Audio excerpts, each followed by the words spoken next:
हिंदी की बिंदी चैनल में आप सभी का पुनः स्वागत है। प्यारे बच्चों, आज आप पढ़ेंगे क्षितिज भाग 2 अध्याय 3 देव सवैया कवित्त। प्रस्तुत है सवैया एवं कवित्त के काव्यांशों का भावार्थ। प्रस्तुतकर्ता master Sunil Raj from CRS senior secondary school. आइए हम सीखते हैं कविता सवैया। कविता सवैया कवि देव द्वारा रचित है। कवि देव ने इस पूरी कविता में श्री कृष्ण के रूप का वर्णन किया है और ये बताया है कि श्री कृष्ण ने पैरों में क्या पहन रखा है, कमर पर क्या पहन रखा है और उनके शरीर पर उन्होंने क्या ओढ़ रखा है और उनके गले में उन्होंने क्या डाल रखा है, माथे पर मुकुट कैसा है और उनकी आंखें कैसी है और उनकी हंसी कैसी है। ये सब बातें इस पूरी कविता में हम पढ़ने वाले हैं। तो चलिए शुरू करते हैं। पहले हम इन दो पंक्तियों को पढ़ेंगे। इन दो पंक्तियों में क्या बता रखा है पहले आप यह सुन लीजिए, उसके बाद हम इसके शब्दार्थ और इसकी हिंदी यानी सरलार्थ के बारे में बात करेंगे। तो इन दो पंक्तियों में कवि देव ने बताया है कि श्री कृष्ण के पैरों में पायल की मधुर आवाज बज रही है और उनके कमर पर करधनी भी बंधी हुई है। करधनी अक्सर आपने देखा होगा, छोटे बच्चे की कमर पर एक करधनी या आप शायद उसको तागड़ी कहते हैं, वो करधनी या तागड़ी बंधी हुई है। उसकी आवाज भी बड़ी मधुर लग रही है और उन्होंने अपने शरीर पर पीले वस्त्र ओढ़ रखे हैं जैसा कि वो पहनते भी थे और उनके गले में फूलों की माला बहुत ही अच्छी लग रही है। इन दो पंक्तियों में यही सब कुछ है। अब हम इसके शब्दार्थ को समझते हैं। तो ये हैं इसके शब्दार्थ। पायनी नुपुर मंजू बजे, कटी किंकनी कै धुनी की मधुराई। पायनी मतलब पैरों में, नुपुर मतलब पायल, मंजू मतलब मधुर, बजई मतलब बज रही है। अब इस आधी लाइन का क्या मतलब निकला कि पैरों में पायल मधुर बज रही है। यहाँ श्री कृष्ण की बात हो रही है।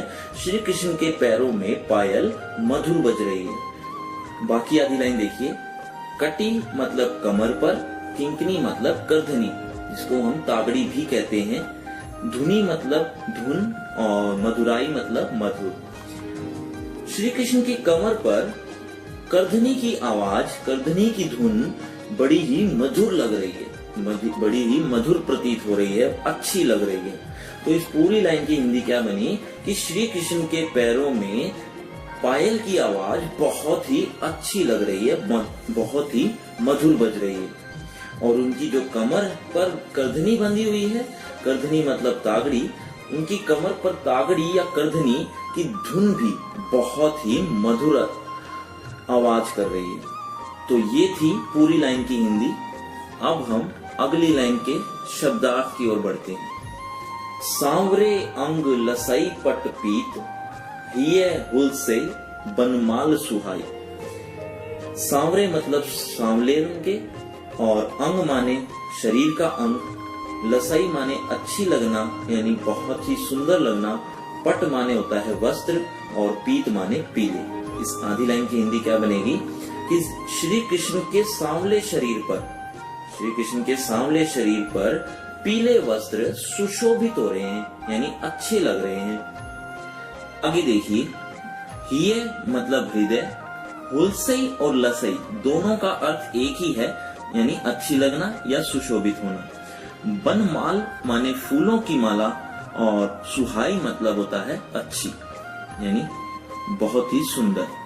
अब इसकी हिंदी क्या बनेगी इसके बारे में सुनिए। श्री कृष्ण ने जो अपने हृदय में फूलों की माला डाल रखी है वो बहुत ही सुंदर लग रही है।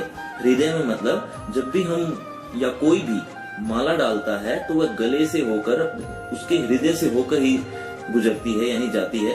तो उसी को कवि देव ने कहा है कि श्री कृष्ण ने अपने हृदय में जो फूलों की माला डाल रखी है वह बहुत ही सुहाई मतलब अच्छी लग रही है, सुंदर लग रही है। 2 लाइन की जो हिंदी हमने अभी भी पढ़ी, इन्हीं का लिखित रूप आपकी स्क्रीन पर है। आपको आराम से पढ़ना है तो आप वीडियो को पॉज करके आराम से पढ़ सकते हैं।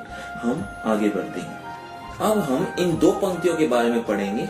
इन 2 पंक्तियों में क्या बता रखा है पहले यह सुन लीजिए ताकि आपको हिंदी आसानी से समझ में आए। कवि देव ने इन 2 पंक्तियों में कहा है कि श्री कृष्ण के माथे पर मुकुट विराजमान है, मतलब उन्होंने मुकुट पहन रखा है और उनकी बड़ी बड़ी आंखें बहुत ही चंचल हैं और उनकी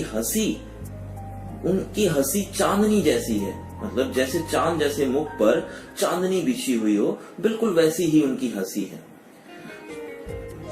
और इस पंक्ति में कवि ने बताया है कि जैसे मंदिर में एक अकेला दीपक जल रहा है, इकलौता दीपक जल रहा हो तो कितना सुंदर लगता है, और वह अकेला दीपक ही पूरे मंदिर में रोशनी देता है। ठीक वैसे ही इस संसार रूपी मंदिर में श्री कृष्ण बहुत ही सुंदर लग रहे हैं। और अंत में कवि देव श्री कृष्ण से कामना करते हैं कि वे हमेशा सबके सहायक बने रहें। चलिए पहले हम इसके शब्दार्थ को समझते हैं, फिर हम इसकी हिंदी को समझेंगे। माथे किरीट बड़े दृग चंचल, मंद हसी मुख चंद जुन्हाई।